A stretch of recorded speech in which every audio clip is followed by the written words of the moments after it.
Apakah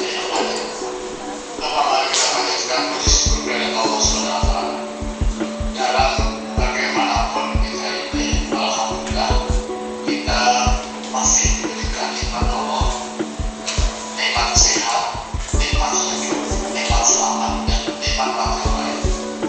Maka insyaallah kita merasa seluruhnya selalu dalam meningkatkan nikmat yang kita. Berbeda dari tahun-tahun sebelumnya, kuliah kerja nyata Universitas Diponegoro kali ini dilaksanakan secara individu dan bertempat di domisili masing-masing mahasiswa. Mengingat saat ini negara-negara di seluruh penjuru dunia tengah berjuang melawan pandemi virus corona. KKN dilaksanakan selama 45 hari terhitung mulai tanggal 5 Juli sampai dengan 15 Agustus 2020. Dengan mengusung tema pemberdayaan masyarakat di tengah pandemi COVID-19 berbasis pada tujuan pembangunan berkelanjutan atau Sustainable Development Goals. Desa Hegar Mukti terletak di Kecamatan Cikarang Pusat yang merupakan ibu kota dari Kabupaten Bekasi.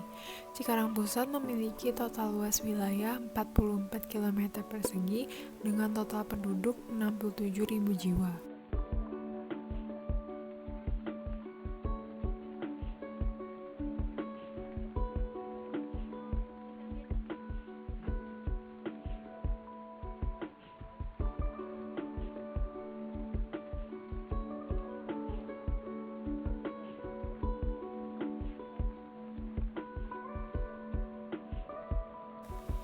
Secara geografis, Kecamatan Cikarang Pusat berbatasan dengan Kecamatan Cikarang Timur di utara, Kecamatan Cikarang Selatan di barat, Kabupaten Karawang di timur, dan Kecamatan Serang Baru di selatan. Cikarang Pusat terletak di tenggara Kecamatan Cikarang lainnya, namun dinamai Cikarang Pusat untuk menegaskan pentingnya sebagai pusat pemerintahan Kabupaten Bekasi. Kecamatan yang sebelumnya bernama Karangjati ini dibentuk pada tahun 2001 sebagai hasil pemekaran Kecamatan Lemah Abang dan Serang yang kemudian terbentuk menjadi 4 kecamatan baru.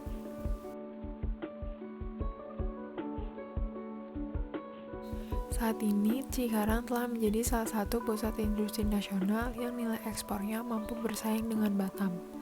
Kawasan industri di Cikarang merupakan kawasan industri yang berpotensi mengikat sekitar 3.000 unit pabrik yang berasal dari 30 negara berlokasi di kawasan tersebut.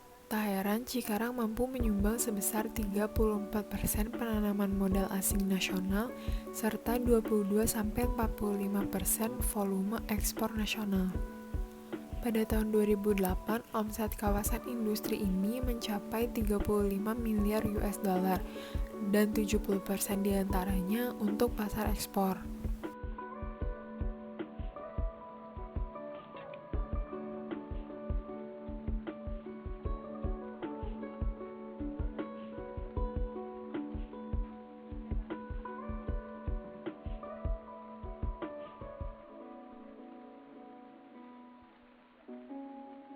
Di Cikarang Pusat sendiri terdapat beberapa industri besar seperti Deltamas, kawasan industri Greenland International Industrial Center, dan Delta Silicon. Keberadaan kawasan-kawasan industri ini secara tidak langsung memantik perhatian akan tempat tinggal yang aman serta strategis bagi ratusan ribu karyawan di dalamnya.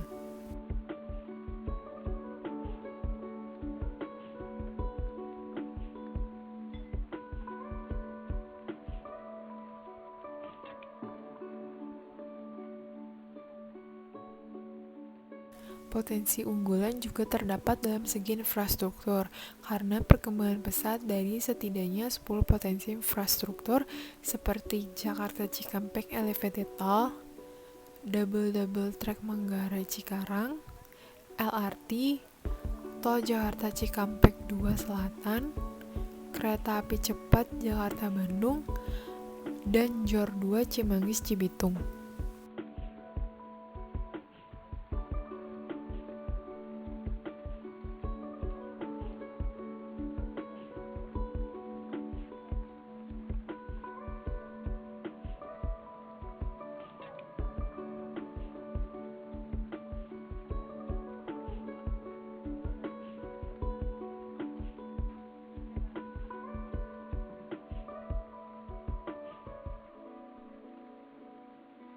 Selain itu, keberadaan ekspatriat dan investor asing Asia, terutama yang berasal dari Jepang dan Korea, menjadikan Cikarang dijuluki The Little Asia.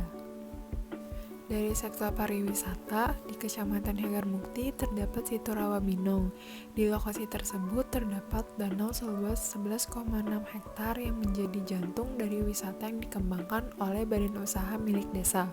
Warung jajanan yang berdiri di sekitar danau, meski semi permanen, menjadi tanda sektor wisata telah menghidupkan perekonomian warga sekitar.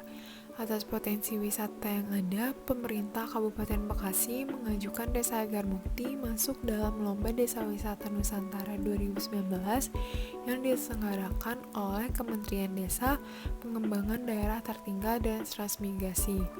Saat ini, Hegarmukti masuk dalam 28 desa wisata terbaik se-Indonesia.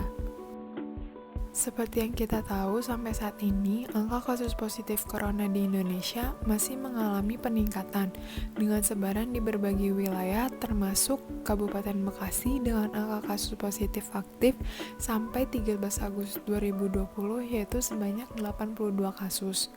Sebaran kasus positif di Kabupaten Bekasi masih berada di 33 desa di 16 kecamatan termasuk Cikarang Pusat.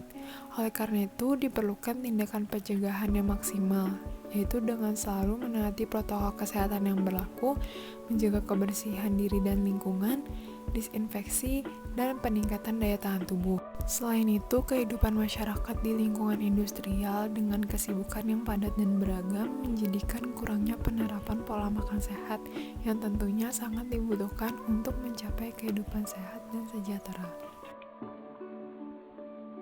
Pada pelaksanaan program pertama dilakukan pembuatan disinfektan dengan berbahan dasar produk rumah tangga. Banyak produk rumah tangga umum yang mengandung konsentrasi bahan aktif yang sesuai untuk disinfeksi.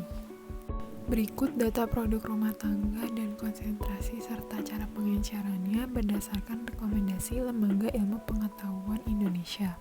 Bahan aktif dan konsentrasi efektifnya telah terbukti mampu melawan virus corona karena bahan aktif ini tidak hanya menghancurkan lemak dari virus saja, melainkan juga protein di selubung virus. Pada pembuatan disinfektan ini digunakan pemutih pakaian yang mengandung bahan aktif natrium hipoklorit 5,25% yang kemudian diencerkan untuk mencapai konsentrasi efektifnya yaitu 0,1%. Pengenceran dilakukan dengan mencampurkan 20 ml larutan pemutih pakaian dengan 1 liter air.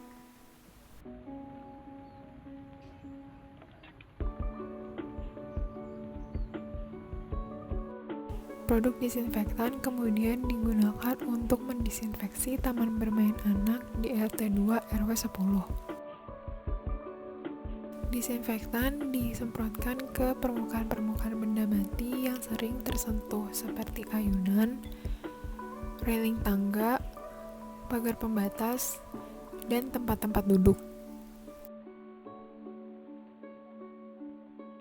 Produk disinfektan selanjutnya dikemas dalam botol-botol 250 ml yang kemudian dibagikan kepada warga sekitar.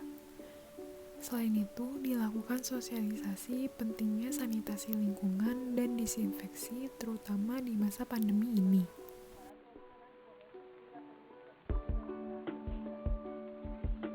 Sosialisasi secara door-to-door dengan menggunakan media leaflet yang berisi pembahasan mengenai sanitasi lingkungan, cara disinfeksi yang aman dan efektif bagi rumah tangga, serta penjelasan pembuatan disinfektan berbahan produk rumah tangga rekomendasi Lembaga Ilmu Pengetahuan Indonesia.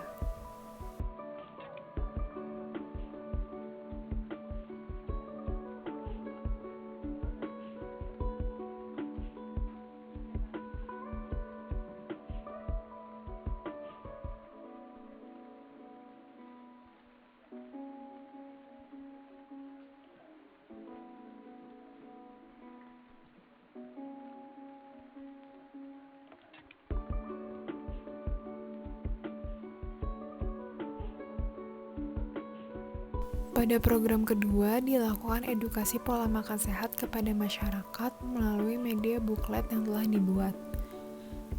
dilatar belakangi oleh aktivitas masyarakat di lingkungan industrial yang semakin padat dan menumbuhkan pola hidup yang serba instan.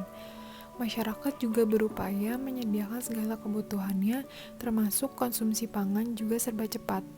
Dan yang sering ditemui adalah mengonsumsi makanan cepat saji. Padahal pola tersebut tidak baik bagi kesehatan. Dengan dilakukannya edukasi pola makan sehat ini, diharapkan dapat terwujud tujuan pembangunan berkelanjutan atau Sustainable Development Goals butir ketiga, yaitu hidup sehat dan sejahtera.